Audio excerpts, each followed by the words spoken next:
Assalamualaikum warahmatullahi wabarakatuh. Salam sejahtera. Jadi kita lanjutkan materi kita ya. Masih di bab 4 distribusi normal. Pada pertemuan kali ini kita akan melanjutkan ke pengujian hipotesis uji satu pihak. Jadi sebelumnya kita sudah membahas bagaimana cara atau langkah-langkah pengujian hipotesis dan bagaimana pengujian hipotesis dua pihak ya. Nah, ini kita lanjutkan. Oke, jadi pada pertemuan sebelumnya ini sudah dijelaskan ya bahwa nantinya pengujian hipotesis dengan menggunakan uji satu pihak itu ada uji pihak kanan dan uji pihak kiri kayak gitu. Nah, tergantung dari bentuk H1-nya. Kalau pada pertemuan sebelumnya kita sudah membahas tentang uji hipotesis dua pihak. Nah, tanda H1-nya atau rumusan H1-nya itu menggunakan tanda tidak sama dengan. Nah, kalau uji pihak kanan itu menggunakan tanda lebih dari seperti ini H1-nya. Nah, sebaliknya kalau uji pihak kiri itu menggunakan tanda kurang dari seperti ini ya. Nah, kalau uji pihak kanan itu artinya nantinya daerah kritisnya itu berada di ujung kanan. Nah, berarti kalau uji pihak kiri letak daerah kritisnya di ujung sebelah kiri kayak gitu ya. Nah, luas daerah kritis tetap itu adalah alfa. Alfa itu adalah taraf signifikan, gitu ya. Nah, oke. Kita coba ke contohnya. Nah, contoh 1.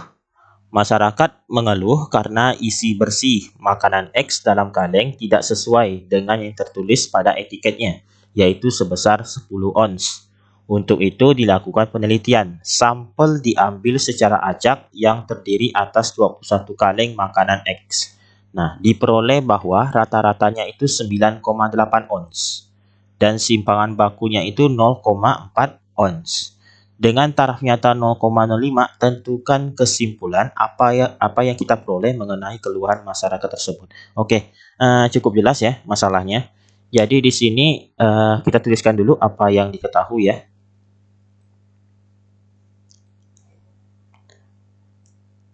Oke.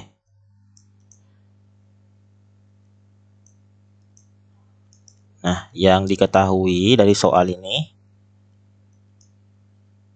yang pertama yaitu ini 10 ons itu apa? 10 ons itu adalah mu nolnya, ya kan? Mu 0. Kenapa disebut mu 0? Karena ini adalah anggapan bahwa berat bersih makanan X itu adalah 10 ons dan akan diuji kebenarannya kayak gitu ya. Nah, ini 10 ons. Jadi mu 0-nya itu akan diuji kebenarannya. Makanya dilakukan penelitian. Sampel diambil secara acak yang terdiri atas 21 kaleng. Berarti itu adalah N-nya, 21 kaleng ya. Nah, diperoleh bahwa berat ratanya itu 9,8 ons. Nah, berarti itu adalah rata-rata sampelnya yaitu 9,8 ons. Nah, dan simpangan bakunya itu 0,4 ons. Nah, berarti simpangan baku sampelnya itu adalah S adalah 0,4 ons. Itu. Dengan taraf nyata 0,05. Jelas ya, itu adalah alfa. 0,05. Oke, yang ditanya. Nah, itu kesimpulannya seperti apa nantinya? Apakah benar bahwa berat makanan X itu 10 ons atau tidak benar kayak gitu ya? Oke. Nah, oke, langkah pertama melakukan pengujian hipotesis. Masih ingat? Yaitu merumuskan hipotesis. Nah, oke. Jadi di sini apa nih rumuskan hipotesisnya? Jadi makanan X ini dalam kaleng tersebut tidak sesuai dengan etiketnya, yaitu sebesar 10 ons. Jadi masyarakat itu mengeluh. Nah, berarti kalau tidak sesuai, berarti kan itu tidak sama dengan ya. Nah, kalau tidak sama dengan, itu ada mengandung dua arti. Bisa kurang dari, bisa lebih dari. Gitu. Kalau lebih dari tidak mungkin. Kenapa? Ya pasti masyarakatnya tidak mengeluh, ya kan? Nah, masyarakatnya pasti tidak mengeluh kalau berat bersih makanan X itu lebih dari 10 ons. 10 ons. Tidak, udah pasti tidak mengeluh, ya kan? berarti nanti H1-nya itu pastilah kurang dari, ya kan? Nah, berarti lawan dari kurang dari, nah ini kita anggap misalkan H0 itu adalah sama dengan 10 ons gitu. Berarti lawannya itu adalah tadi ya kurang dari 10 ons gitu. Nah, sehingga ini jelas ya kenapa masyarakat itu mengeluh, karena berat bersih makanan X itu adalah kurang dari 10 ons. Makanya masyarakat mengeluh kayak gitu ya. Nah, ini berarti maksudnya adalah berat. Nah, rata-rata makanan X itu sama dengan 10 ons gitu ya. Nah, kalau yang ini berarti berat rata-rata makanan X itu kurang dari ya. Kurang dari 10 ons gitu ya. Oke. Nah, rumusan hipotesisnya sudah dibuat seperti ini. Langkah keduanya yaitu menghitung nilai statistik uji. Nah, berarti statistik uji yang kita pakai apa? Pakai distribusi normal baku atau distribusi student. Nah, itu adalah menggunakan distribusi student ya. Dengan statistik ujinya itu adalah T sama dengan X bar dikurang mu 0 dibagi dengan S dibagi dengan akar N. Gitu. Ya. Jelas ya kenapa ini pakai T? Karena ini kurang dari 30. Masih ingat ya? Oke, sama dengan X barnya adalah 9,8 dikurang mu 0-nya adalah 10 dibagi S-nya adalah 0,4 dibagi N-nya adalah akar 21. Oke, kita dapatkan 9,8 dikurang 10 itu adalah negatif 0,2 ya. Dibagi 0,4 dibagi akar 21 adalah 4,58 ya. Oke. Nah, maka ini sama dengan negatif 0,2 kita kalikan dengan 4,58 ya tadi ya. Dibagi dengan 0,4 gitu. Nah, ini kalau kita coret nih 0,2 sama 0,4 kita coret. Nah, berarti ini tinggal 2 kan. Jadi 4,8 ini bagi 2. Berarti ini sama dengan negatif 2,29. Nah, oke. T-nya sudah dapat.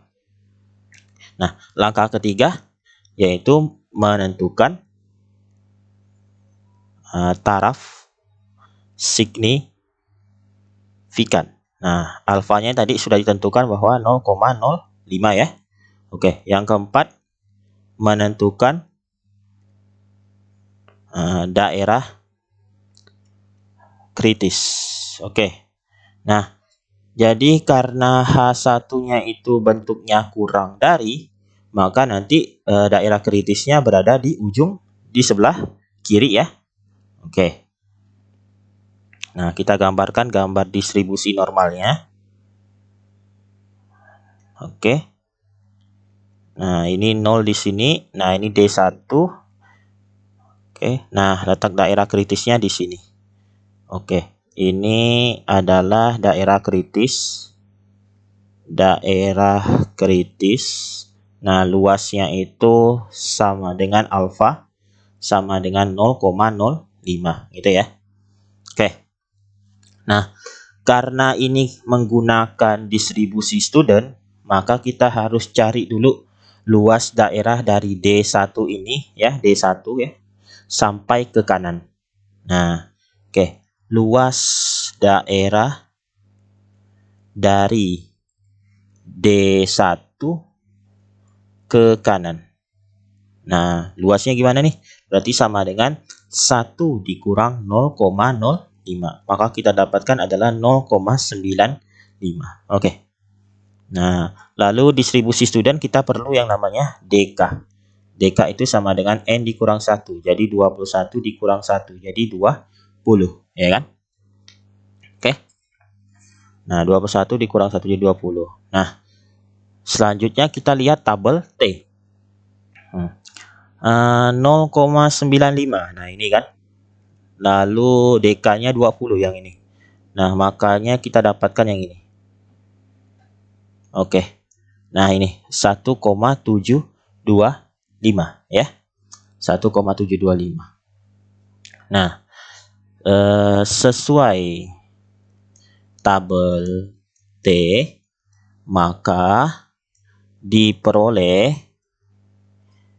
nilai D1 itu sama dengan, nah ini lihat tadi kita dapatnya 1,725 ya. Karena D1 ini di sebelah kiri 0, udah pasti D1 ini bernilai negatif. Maka itu sama dengan negatif 1,725. Nah, gimana? Bisa dipahami ya? Oke, yang kelima, keputusan uji. Keputusan uji. Nah, karena T sama dengan negatif 2,29 dan T itu kurang dari negatif 1,725, ya betul ya, maka nah kurang dari kan, berarti kan negatif 2,29 kan di sini, D1 itu negatif 1,725. Nah, makanya nanti statistik ujinya itu berada di daerah kritis. Jadi H0-nya ditolak gitu. Nah, jadi keenam kesimpulannya, jadi rata-rata berat makanan X itu kurang dari, ya kan? Karena H0-nya ditolak, ya kan? Nah, H0 kan ditolak, berarti H1 ini diterima. Berarti kurang dari 10 ons nantinya, ya. Kurang dari 10 ons atau tidak sesuai dengan etiketnya kayak gitu. Ya, bisa dipahami ya. Nah, kita lanjutkan contoh 2. Nah, data yang dikeluarkan oleh suatu lembaga bahwa pendapatan rata-rata per hari pedagang kaki lima di kota PN itu sebesar Rp7.250. Seorang peneliti menduga bahwa pendapatan rata-rata per hari pedagang kaki lima tersebut lebih dari Rp7.250. Untuk membuktikan dugaan peneliti tersebut, maka diambil sampel sebanyak 20 pedagang kaki lima untuk diwawancarai. Nah, dari hasil wawancara diketahui bahwa rata-rata pendapatan per hari pedagang kaki lima di kota PN sebesar Rp8.100 dengan standar deviasi Rp2.300. Jika dalam pengujian digunakan taraf signifikan sebesar 5%, ujilah kebenaran data yang dikeluarkan lembaga tersebut. Oke. Nah, jadi seperti ini. Ya. Diketahui. Nah, oke. Ini ada 7.250. 7.250 itu apa? Adalah mu nolnya, ya kan? 7.250 mu nolnya, ya kan? Nah, kenapa disebut 7.250? Karena ini kan ada suatu lembaga gitu ya, mengatakan bahwa pendapatan rata-rata per hari pedagang kaki lima itu adalah 7.250 kayak gitu. Nah, seorang peneliti menduga bahwa pendapatan per hari pedagang kaki lima tersebut lebih dari 7.250. Nah, makanya ini kan suatu anggapan gitu ya, suatu anggapan yang akan diuji kebenarannya. Makanya ini adalah mu nolnya gitu. Oke, jelas ya? Nah, untuk membuktikan dugaan tersebut diambil sebanyak 20 pedagang kaki lima, berarti itu N sama dengan 20 ya. 20 orang gitu ya. Nah, lalu dari hasil wawancara diketahui rata-rata pendapatan per harinya itu sebesar 8.100, berarti itu adalah X barnya. Nah, 8.100 itu.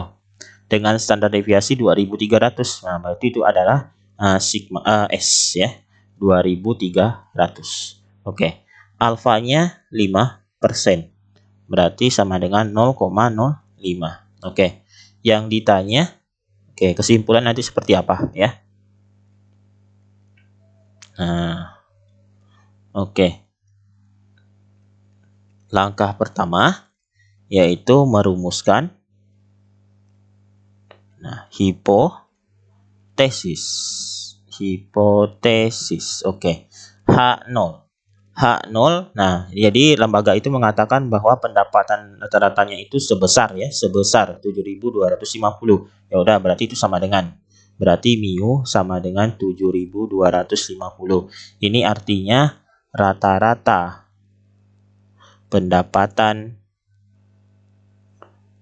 per hari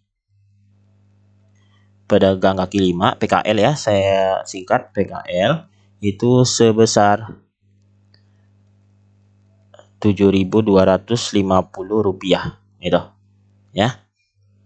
Oke, H1-nya. Nah, lawan dari sama dengan. Nah, lihat di sini. Nah, ini jelas ya, ada kata lebih dari di sini. Nah, udah, berarti H1-nya itu mu-nya lebih dari 7.250. Berarti rata-rata pendapatan per hari PKL lebih dari Rp7.250 gitu ya. Oke. Nah, langkah kedua yaitu menghitung nilai statistik uji. Nah, itu. Berarti ini adalah kita gunakan apa nih? N sama dengan 20. Berarti gunakan distribusi student ya, sama seperti sebelumnya. Berarti itu adalah T. X bar dikurang mu 0 dibagi S dibagi akar N. Nah, berarti 8.100 ya kan, tadi dikurang 7.250 dibagi 2.300 ya, dibagi akar 20. Oke. Nah, ini sama dengan berarti kita dapatkan adalah 850 ya. Oke. Dibagi 2.300 dibagi akar 20. Akar 20 itu adalah 4,47. Nah, kita dapatkan 850 dikali 4,47 dibagi 2.300. Oke. Maka ini 850 kali 4,47 kita dapatkan 379,5 dibagi dengan 2.300. Oke, maka kita dapatkan ini 1,65. Nah, oke, yang ketiga menentukan taraf signifikan. Nah, tadi 0,05 ya. Nah, yang keempat menentukan daerah kritis.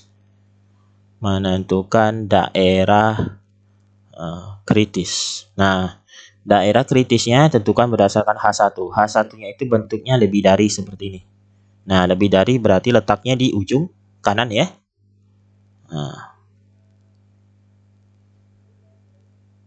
Nah, oke. Nah, ini 0 di sini. Nah, ini D1 ya. Nah, letaknya di sini. Oke. Nah, kita cari luas daerah. Nah, karena ini distribusi student, maka kita harus cari luas daerah dari D1 ke kiri ya. Nah, luas daerah D1 ke kiri. Nah, berarti sama dengan 1 dikurang 0,05 ya. Nah, ini alfa, daerah kritisnya. Luasnya sama dengan alfa sama dengan 0,05. Oke, jadi sama dengan 0,95. Nah, DK sama dengan N dikurang 1. Jadi 20 dikurang 1. Jadi 19. Nah, kita cari. Oke, ini saya hapus dulu ya. Nah, 0,95 yang ini. Lalu 19 yang ini. Oke, kita tarik garis. Nah, oke, kita dapatkan ini 1,729 ya. 1,729 ya. Nah, sesuai tabel T, maka diperoleh D1 itu sama dengan 1,729 ya. Oke. Yang kelima, keputusan uji. Keputusan uji, nah karena T sama dengan 1,65 dan T itu kurang dari, ya kan, kurang dari 1,729 ya. Ini kan 1,729 D1-nya. 1,65 kan berada di sebelah kirinya, berarti kan, berarti di luar daerah kritis. Nah, maka H0 diterima. Jadi keenam, kesimpulan rata-rata pendapatan per hari PKL. Nah, karena H0-nya diterima, berarti rata-rata pendapatan per hari PKL itu sebesar 7.250 ya. Sebesar 7.250. Oke. Nah, bisa dipahami ya. Nah, oke, kita lanjutkan satu contoh ya. Satu contoh lagi. Nah, ini contoh ketiga. Pimpinan bagian pengendali mutu barang pabrik susu merek Aku Sehat ingin mengetahui apakah rata-rata berat bersih satu kaleng susu bubuk yang diperoleh dan dipasarkan itu masih tetap 400 gram atau sudah lebih kecil dari itu. Dari data sebelumnya diketahui bahwa simpangan baku bersih per kaleng sama dengan 125 gram. Dari sampel 50 kaleng yang diteliti ya, diperoleh rata-rata berat bersihnya itu 357 gram. Dapatkah diterima bahwa berat bersih rata-rata yang dipasarkan itu tetap 400 gram? Ujilah dengan taraf nyata 5%. Oke.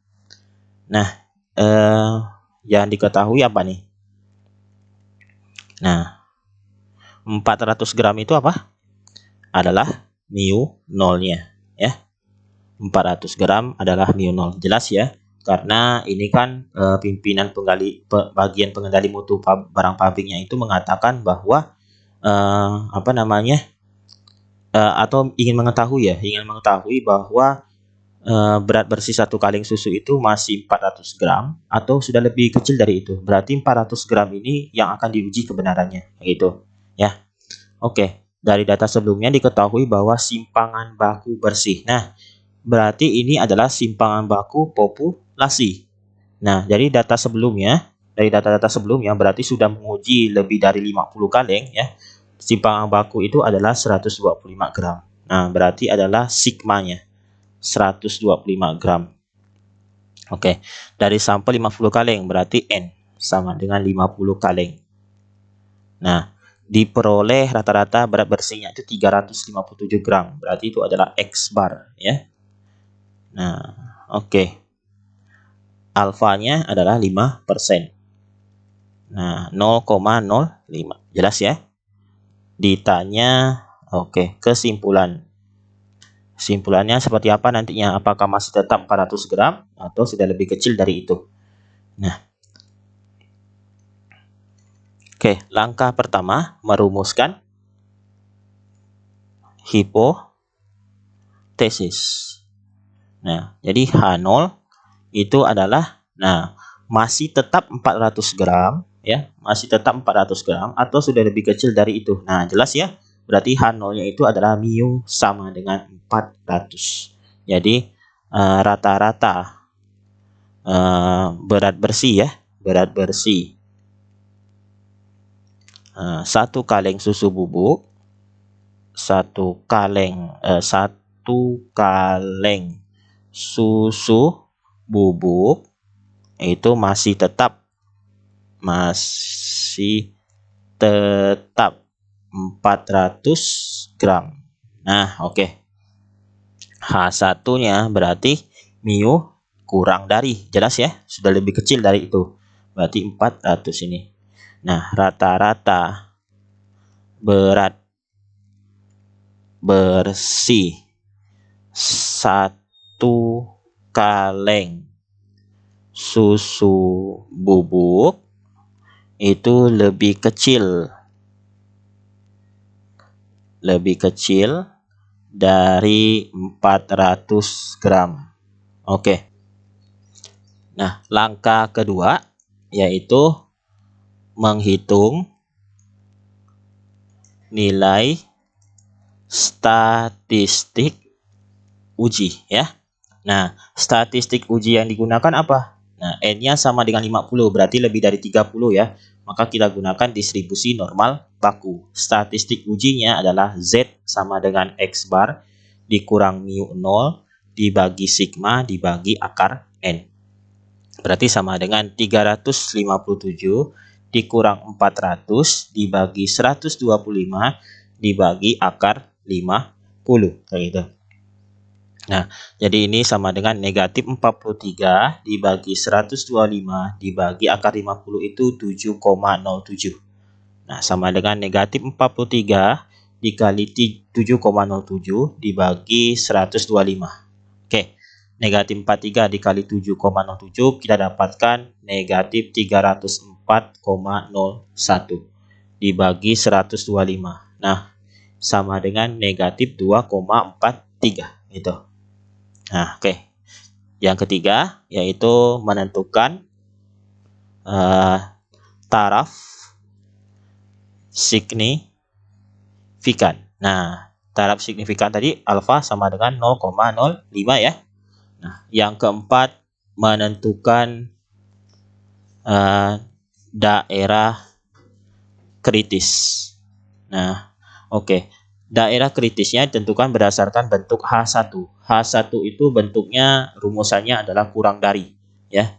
Karena kurang dari, maka nanti daerah kritisnya berada di ujung kiri kurva ya. Nah, kita gambarkan distribusi normal seperti ini. Oke. Nah, ini knowledge ini ya. Nah, berarti daerah kritisnya berada di ujung sebelah kiri seperti ini. Nah, ini daerah kritis luasnya sama dengan alfa sama dengan 0,05. Oke. Nah, karena ini menggunakan distribusi normal baku, maka kita harus cari dulu luas antara D1 sampai 0 ya. Nah, luas daerah antara D1 dan 0. Berarti ini sama dengan 0,5 dikurang 0,05. Maka kita dapatkan 0,45 gitu. Nah, setelah itu kita lihat tabel Z-nya. Nah, 0,45 itu adalah luas daerah. Jadi, kita harus lihatnya di tengah-tengah ini. Jangan lihat di yang ini ya, sebelah kolom kiri baris atas. Ya, itu karena itu nilai Z-nya. Tapi karena kita sudah dapat luas daerahnya, maka kita lihat di tengah-tengah ini. Cari yang paling mendekati 0,45, yaitu nah ini ya. 0,4495 dan 0,4505. Selisihnya sama ya, yaitu 0,0005 dengan 0,45. Nah, jadi kalau kasus lain, kalian tetap pilihnya yang paling dekat ya. Misalkan nanti 0,425 gitu. Maka nanti kita pilihnya 0,4251 kan paling dekat gitu ya.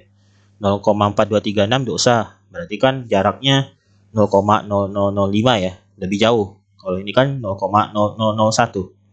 Nah, tapi ini jaraknya sama. Jadi caranya gimana? Pertama kita tentukan dulu nilai Z-nya. Nah, ini kan kita dapatkan 1,64 ya. 1,64.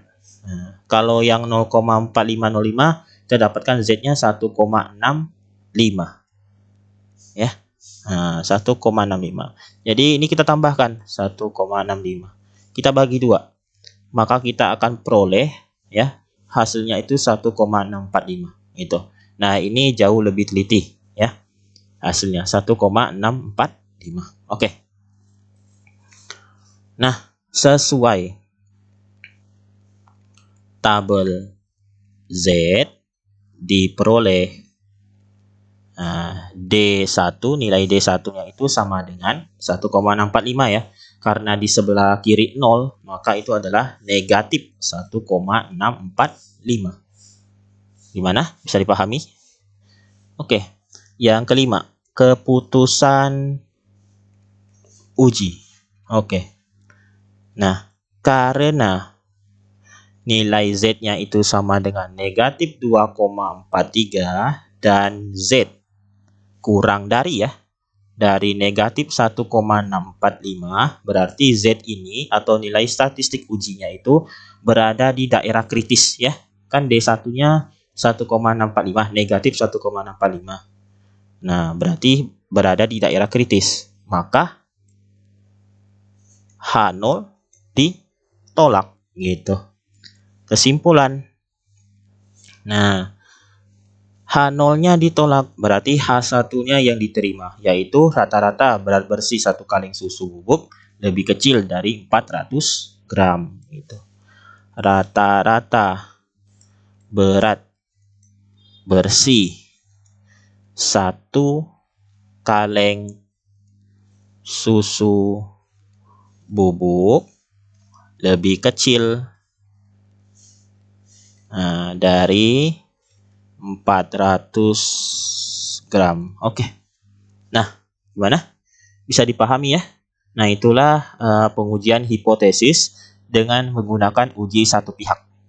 Nah, nantinya kalau kalian melanjutkan lagi, nanti kalian ketemu dengan pengujian hipotesis 2 rata-rata dan lain sebagainya. Ini kita masih membahas pengujian hipotesis dengan menggunakan 1 rata-rata. Ya. Nah, oke, setidaknya kalian sudah punya dasar ya, cara menggunakan distribusi normal baku dan distribusi student dalam pengujian hipotesis. Oke, jadi materi kita matematika peminatan semester 2 sudah selesai. Ya, jadi cukup sekian. Assalamualaikum warahmatullahi wabarakatuh. Salam sejahtera.